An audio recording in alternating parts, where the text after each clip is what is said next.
यो हो हजुरबा चोक, जहाँ दिनहुँ हजुरबाहरूको ढाका टोपी एक दिन बुढो हुन्छ, हजुरबाहरू जस्तै।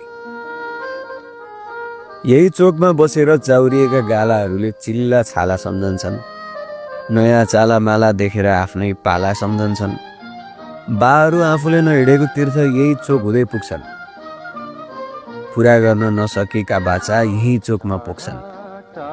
गरेका गल्तीहरूको भार आफैले जोग्छन्, भन्नलाई त गल्ती नगरेको गफ ठोक्छन्, तर गुनासोको भारी मनमा चुपचाप बोक्छन्।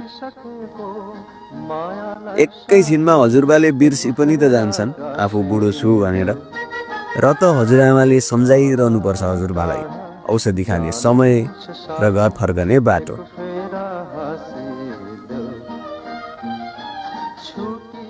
हजुरबालाई हिजो आज उमेर बाहेक सब थोक सम्झन मन छ।